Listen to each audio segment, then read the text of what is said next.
E teve essas novidades. Eu ia até te perguntar isso aí, que eu falei na live da tarde e queria a tua opinião. O Lula e o STF estão vindo com uma campanha sobre segurança pública. E o PEC, né, de segurança pública deles consiste em retirar penas sobre roubos e furtos, né? Diminuir penas, aumentar saidinhas, aumentar a progressão e focar em inteligência. Você já ouviu isso que eu vou falar aqui, tá? Você ouviu que a gente já falou disso. Investir em inteligência, tá? Para pegar grandes criminosos que atuam nacional e internacionalmente. Porque esses sim tem que ser pegos. Não o pequeno, é o grande. Né? Bom, por que eu tô te falando isso? Meu Deus. Porque lembra que eu te falei disso já? Uhum. Isso foi reverberado agora pelo Lewandowski, que é ministro da Justiça, pelo Barroso e pelo Lula. E pelo senador Flávio Dino. E pelo senador, agora senador Flávio Dino. Poderosíssimo isso aí. Tem um quarteto aí implacável. Então tem um planejamento de ações em termos de segurança pública e eles estão falando em enquadrar, veja só que interessante, não enquadrar, em cooperar com as polícias locais nos estados para ter um todo integrado. Então me parece um avanço institucional de STF e do Poder Executivo sobre a autonomia dos governadores com as polícias locais dentro de uma estratégia tocada por eles nacionalmente de combate ao crime. Nossa senhora, eu sei onde é que isso se liga. Se liga até uma conversa que você teve lá em Brasília. Eu estou falando dela o tempo todo pra você. É essa aí. É isso aí. Mas esse aí é, digamos assim, um contra-acordo. É o acordo do outro lado. Você não acha? O acordo do outro lado. Do outro lado? Você vai lembrar. Não, eu tô falando daquela conversa e... Mas você acha que é convergente com isso? Você não acha que tem dois projetos em relação a isso? Não. Eu tanto acho que... Bahia, você estava comigo lá... É ótimo que a gente está falando de maneira hermética aqui. Você tem um print? Aquele print azul que eu falei pra pegar na live? Foi você ou não? Veja aí. Porque eu passei pro Júnior. Pera, deixa eu pegar aqui. O que eu vou te mandar, você vai pôr na tela e aí você vai fazer assim, ó. A galera tá assim sem entender muita coisa. Tá, só põe na tela e... Um dia vocês vão entender tudo. Bota aí na tela. Calma. Opa. Vamos lá, save the date, pacto pelo Rio. Não. É aquilo ali, entendi. Contribuições e debates para a renovação socioeconômica de segurança no Rio de Janeiro, FGV, esses convidados todos aí, todo mundo de peso, Eduardo Paes, Cláudio Castro, Antônio Cláudio, Gilmar Mendes, Luiz Roberto Barroso, Aniele Franco, Carlos Ivan Simon, sim. Cara, aí, mas... É muito complicado essa agenda aí pra ter qualquer tipo de conversa, né? Porque... então assim, se formou um blocão de quase unanimidade em torno desse tipo de enfrentamento, entre aspas, da segurança pública. E ninguém na imprensa tá falando nada. Claro. Meio que só a gente sabe do que tá acontecendo. Lógico. A imprensa não tem interesse nenhum em investigar isso. Muito menos fazer investigação crítica. Mas assim, resultados. Vamos falar um pouco do que isso representa, se for realizado, se for efetivado. Primeira coisa, isso não vai funcionar. Porque não existe essa de vamos pegar o grande, mas o pequeno deixa aí. Como assim, cara? Quem comete o crimezinho pequeno na base é quem tá assaltando você, quem tá lhe matando, quem tá fazendo a venda de droga no ponto da droga. Então, assim, não existe lógica nenhuma em uma política de segurança pública que visa só o grande. Ou como, sei lá, uma política de economia. Não, agora vamos olhar os pequenos, porque os grandes estão bem. Isso não serve para segurança pública. Segurança pública tem que ser todos. Todos os crimes precisam ser pegos. Toda a cadeia hierárquica do crime precisa ser abalada. Desde o cara que é o aviãozinho até o grande traficante internacional. Ou o quê? Eles acham que se eles forem pegar algum grande aí vai se resolver? Primeira coisa, os pequenos vão substituir os grandes. Não os pequenos. O médio para o grande. Ele vai, você pegou o grande, sai. Sim. Outra coisa, vai pegar o grande, mas vai pegar todo mundo. Ou não vai pegar enviesadamente vai pegar quem eles consideram adequados serem pegos, né? Isso aí. Por exemplo, hoje foi dada uma anistia para o Odebrecht. Eu vi. Então, esse aí não é uma... De acordo com o Lula, ele tem que enfrentar as grandes quadrilhas internacionais. Eita. Essa não é uma quadrilha internacional. Olha, Globo, Rio de Janeiro, com essa galera, com esse discurso. Será que eles vão mexer no PCC? Óbvio que não. Acho que não. A não ser que eles mexam nele, mas não nos outros. Entendeu. Lógico. Você vai jogando ali. É isso que eu pensei agora. Não, isso sim. Olha só, demitiram a mulher lá, da dama do tráfico. Sim. Estão fazendo isso, lá no Rio de Janeiro. Será que não tem uma recomposição de alianças criminosas no Brasil? Baita. Isso é que eu tenho medo de ficar desenvolvendo esse insight, de levar processo, de levar tiro. Depois do que aconteceu com a Amanda... só vou comentar uma coisa, tá? Sobre a Amanda, que eu acho que acabei não falando. A Amanda andou fazendo críticas a um determinado político regional ligado a uma determinada facção. Você sabe disso, né? E isso assim, não é o negócio antifa e tal. Isso pode explicar o que aconteceu. E tem uma coisa também profunda sobre essa questão da criminalidade no Brasil. A gente sabe onde estão as bases. De qualquer forma, a base do PCC, ainda que seja uma organização criminosa, enfim, nacionalizada e até, obviamente, com conexões internacionais, mas a base do PCC é São Paulo. Uhum. É o estado de São Paulo, é a política de São Paulo, ou seja, ele está muito entranhado em coisas daqui. Sim. Talvez isto esteja sendo visto como um problema político também. Uhum. Ou seja, tentar talvez atingir esta organização criminosa, deixar as outras mais livres para reequilibrar o jogo das organizações criminosas, para não empoderar demais São Paulo via PCC. Sim. Entendeu? Sim. Não faz sentido? Muito sentido. E com essa galera toda, Daniele Franco... Tudo... até porque essa galera que tá no governo é muito próxima de uma determinada facção, né? Todo mundo ali. Contra as milícias do Rio de Janeiro.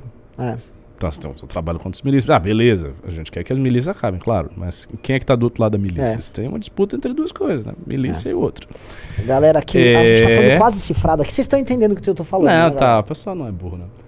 Mas pode ser que a gente esteja vendo um rearranjo. Sim. Então, tudo isso aqui, quando eu vi...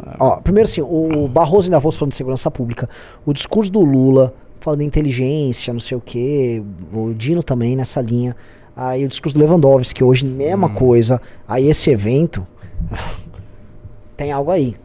Tem algo aí. Tem algo aí. E eu acho que esse aqui é o grande investimento político deles no ano. Eu acho que colocar o Lewandowski no Ministério da Justiça... E o primeiro discurso dele ser inteiro dedicado a isso, ou seja, ele tomou posse agora e o discurso dele é dedicado a esse tema.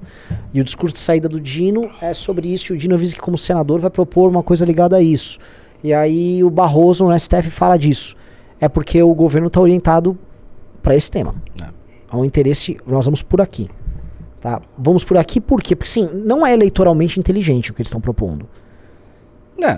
Assim, depende muito da efetividade, né? Assim, porque, é claro, a gente está partindo da intuição de que isso não é efetivo. E eu não acho que seja efetivo.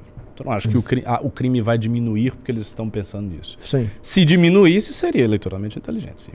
Se eles conseguissem, de alguma maneira, com esse arranjo, diminuir as estatísticas de crime no Brasil, seria eleitoralmente uma atacada de mestre. Né? Mas como a gente não acha, então...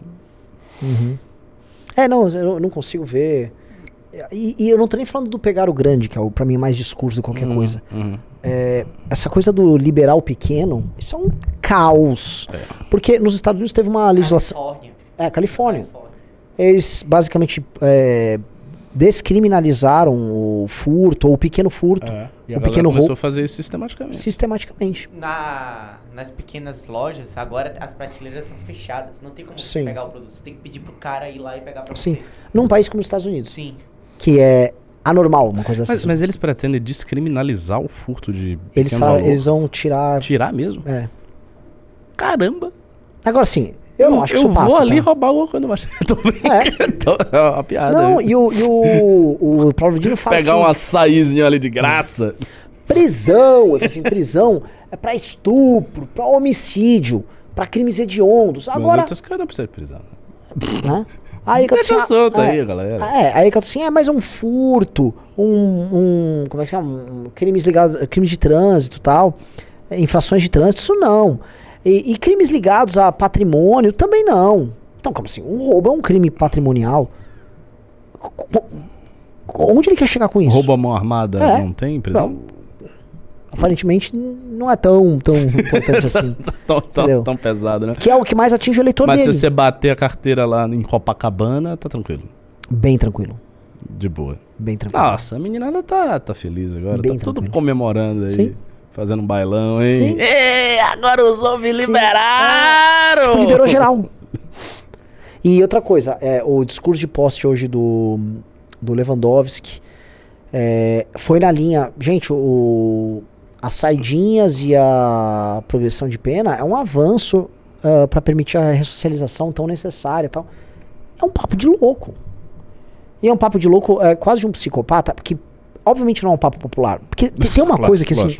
Então, o que o povo quer é bandido se lascando. Se lascando. Então, assim, se o povo quer isso e eles estão falando o contrário, o estímulo contrário tem que ser muito, mas muito grande, num outro plano, pra valer a pena. Porque quando o Lula apresentou esse discurso, o Lula apresentou de uma outra maneira. Ele apresentou assim. Ele fez a famosa luta de classes. Vamos minimizar a questão de segurança pro mais pobre. Mas vamos pegar os peixes grandes. Já falei pro ministro, vamos pegar o peixe grande. Vamos pegar as quadrilhas internacional. Então, lógico. Tá, ele fala do peixe grande e fala do peixe pequeno. Entendeu? Então, o peixe pequeno é uma coisa, o peixe grande é outra. E ele vai pegar o grande, porque ele gosta de caçar os riscos, mas o pobrinho, ele é amigo, ele vai salvar. Então, sei lá, eu não acho que isso aqui funcione, mas eu acho que nem é isso que interessa a eles. Eles estão realmente fazendo uma outra aposta, que eu acho que é a grande aposta deles. Eu não sei qual é. Eu acho que pra mim envolve realmente isso que você falou, envolvendo controles e disputas territoriais de grupos criminosos. E eu acho que envolve algum tipo de medida de controle sobre as polícias locais, porque o que aconteceu com o Bolsonaro com as polícias assustou demais eles. Eles não vão ter comando das Forças Armadas, então seria a mano militar deles. Sim. Exatamente. Eles centralizam as políticas locais, criam uma hierarquia mais dura no governo federal. Mas assim, novamente, veja bem, essas medidas... Até eu comentei isso quando eu estava falando do projeto 2025 lá dos americanos, dos conservadores americanos. Porque eles têm muitas medidas, o Orlando ele explicou em detalhes, de centralização. Então, centralizar mais ainda no governo federal, órgãos reguladores que hoje está descentralizado, eles querem centralizar coisas. A questão é a seguinte, quando você está na democracia e você centraliza muito, sempre há o risco de que o seu adversário, quando ganhar a eleição depois de você, ele vai pegar tudo na mão dele. Foi a mágica, por exemplo, do orçamento secreto do Bolsonaro. Quem é que herdou? O PT. Então, assim, o PT ele está na confiança, se ele começar a fazer esse jogo, de que ele vai fazer sucessor e que ele vai conseguir estabelecer uma nova era PT e tal. E se ele não fizer? Se ele não fizer, ele vai estar numa situação muito mais difícil.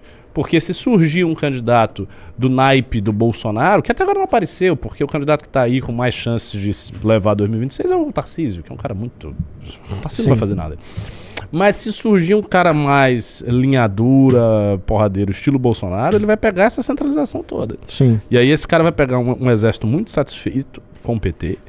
Apesar de que o PT está fazendo vários gestos para as Forças Armadas, você está vendo, né? Eu vi vários. O da BIM agora, inclusive, né? Agora, exatamente. Se bem que tem setores da esquerda que querem desmilitarizar a BIM. Tem um cara que é o segundo lá da BIM de esquerda que quer desmilitarizar a BIM. Mas eles estão fazendo gestos para o exército desde o princípio do governo.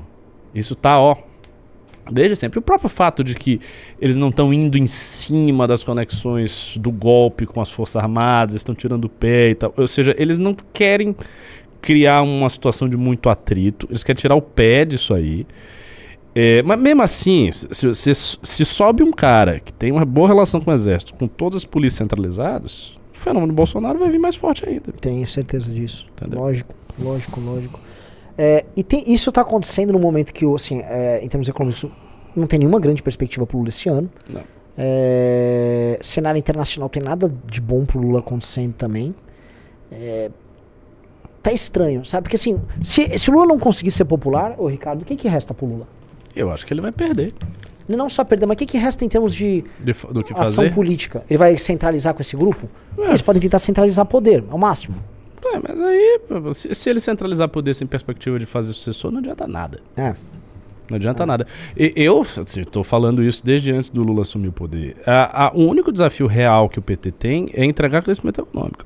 Ou você entrega crescimento econômico, ou você entrega diminuição dos índices de criminalidade, o que vai ser difícil por essa via, pelas razões que você falou. Se você não entrega nenhuma coisa nem outra, você simplesmente vai ter a sua popularidade caindo. Ele vai ver a popularidade dele sistematicamente caindo. Vai deixar sair nova pesquisa e vai estar um pouco pior. Aí depois vai estar um pouco pior. E aí a gente vai ver um governo desidratando lentamente até a eleição de 26. E aí ele vai perder. E aí o PT já era. Porque tem uma coisa também. O PT está numa situação muito dramática. Se o PT... Olha só. Se o PT não faz agora um sucessor, e não pode ser o Lula de novo, tem que ser um sucessor, porque o Lula está muito velho. Ou o PT faz na próxima eleição um sucessor, ou o PT não vai ter mais uma figura nacional forte o suficiente para tirar quem subir lá. Porque se o PT sai de um governo fraco, com uma popularidade mais ou menos, e perde, mesmo sem, não foi uma derrota caixa-paz, beleza, perdeu, foi perto e tal. Pra fazer um outro cara fora o Lula que não tem um carisma e não tem o track record, quem vai fazer? Vai ser o Haddad. E o Lula com o quê? 90 anos. Isso, né? Aí o Lula vai em 2030, não tem condição. Não. Aí acabou, cara. Aí o PT vai virar um partido de Nordeste. Sim. O PT vai ter que investir todas as suas forças no Nordeste, tentar dominar o Nordeste com um consórcio com as esquerdas, aí domina aqui o Nordeste, faz alguma outra coisa em outro lugar, alguns prefeitos aqui no que der, e fim. E acabou a jornada do PT como partido nacionalizado do Brasil. É o que eu... Bom, é o que eu acho também. Você tá certíssimo.